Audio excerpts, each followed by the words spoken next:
Okay, which of the prediction of the plan will achieve its goal? A moderately large city is redesigning its central down. Wow, Toronto is redesigning its central downtown area and is considering a plan that will reduce the number of lanes for automobiles and trucks. Oh my God, that's disgusting. Increase, no. That's not. It can have good and it can have bad. In Toronto, for example, it's bad. Say Toronto downtown, bad because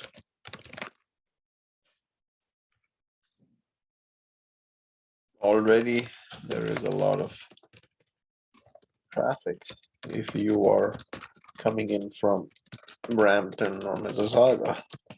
Now it's going to get even worse if you come in to Toronto from Mississauga. So it's very bad. Maybe I guess it's okay if maybe not a lot of people come downtown, and I guess they're trying to improve the number of bicyclists, but normally people come more into the city.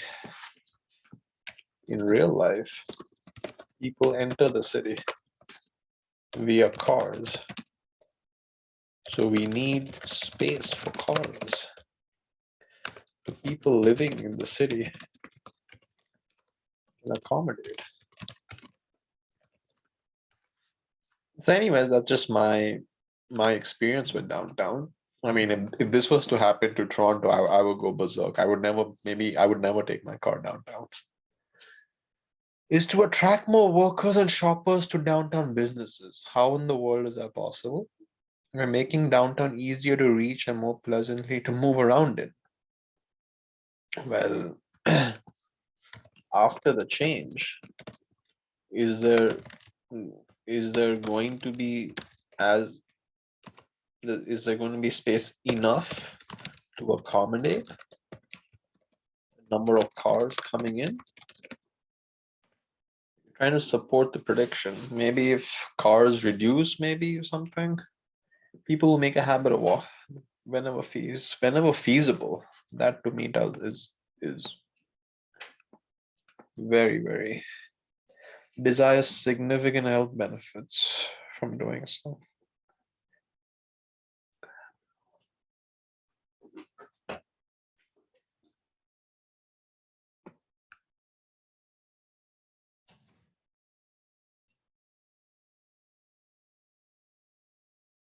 Whenever feasible, they hope to derive. The intent is to attract more workers and shoppers to downtown businesses by making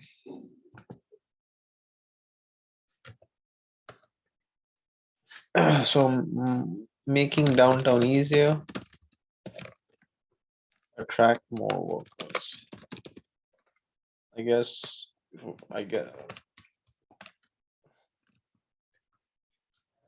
change in redesign, the redesign. Well, I think you can what exactly between these two? I mean, I think there are two assumptions in play here. There is one here which is saying, well, are you going to make it genuinely easier? Where is the proof that just because you redesign that you're going to make it you're going to make it easier to move? And another one is making downtown easier will attract more people who have a habit. And another big one is even if you make it easier, will you attract people? Maybe there's just no businesses. People who make a habit of walking and bicycling whenever feasible. Derive, okay. Derive benefits, but is that enough? Is this enough to pull workers? If there is more space? I mean, what if no one walks or drives? Even if you get benefits, i.e. Middle East. Nobody, no one walks or drives. No one walks or cycles, even if it benefits, because it's too hot. Most prefer. I'm skeptical with it. Most people who prefer to shop at instead of downtown. So people who do so because the parking is easier and cheaper at the farm. Is easier and cheaper.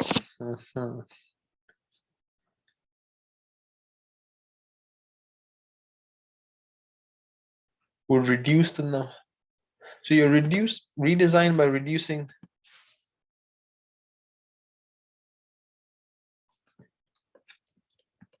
So redesign by reducing number of lanes.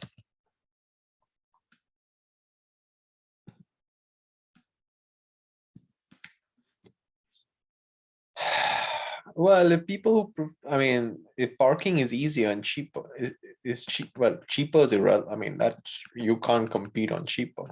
So, if option B said it was cheaper because parking is cheaper, well, it doesn't say anything about it's just going to be more costly, or that is weak now. But if it's easier, now aren't you making it even tougher because you're getting rid of the number of lanes? So I think this is weak now.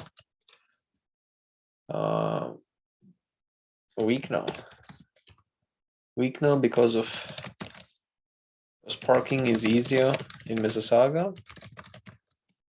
It's going to get harder in Toronto.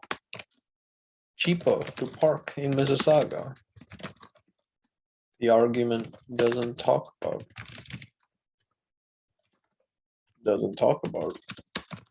cheapness in Toronto. So the many issues would be, I think there are just too many issues would be. In other moderately sized cities where measures were taken to make downtown. Well, yeah, I like that. I guess it did work in some other places. I don't think it's the most strongest. I mean, I could argue that. I mean, it is a moderately sized city versus a moderately large city. Yes, so maybe Toronto can be compared to Chicago. But what if Toronto is terrible weather? Whereas Chicago doesn't, compared to, let's say, Florida, Miami. Whereas Miami is beautiful weather. I mean, Miami and Toronto are comparable in size, but is Toronto and Miami comparable on other factors that may impact the argument? So I'll keep this. I'm a little skeptical personally, but I guess I'll keep it. If the proposal are rigorously enforced, if the restrictions likely to be attracted downtown businesses, then what otherwise? If the proposed restrictions, what are the proposed restrictions? If the proposal, I guess, if the proposal on drivers,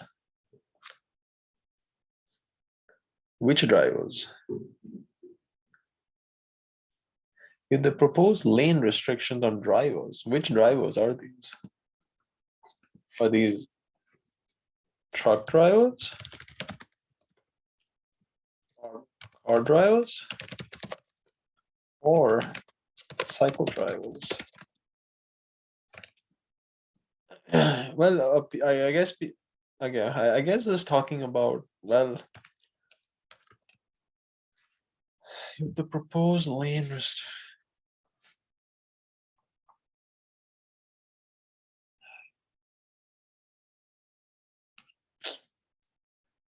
On drivers are regular. Well, who are these?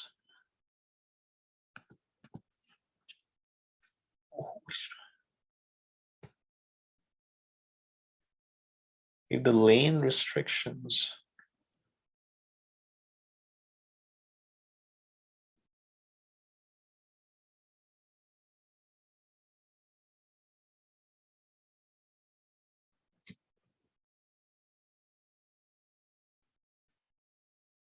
What if they are enforced? Isn't that a big? If this works, then more people will come. Well, is it going to be enforced? Is it going to be enforced? Isn't that a big if statement? Just isn't that given the blue? Given we don't know if the blue will happen. Maybe in reality, it won't help. Yeah, I think between C and D, I prefer C.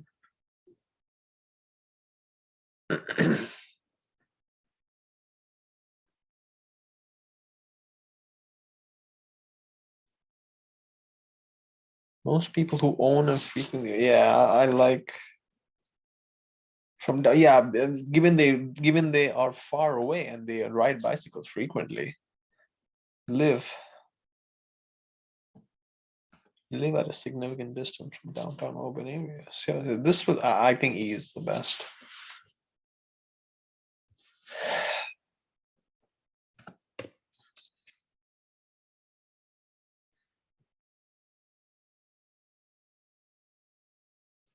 I like E the best because they're far away and we're trying to attract them, and this is going to attract people.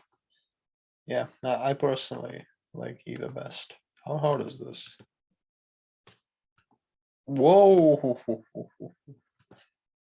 Shoot.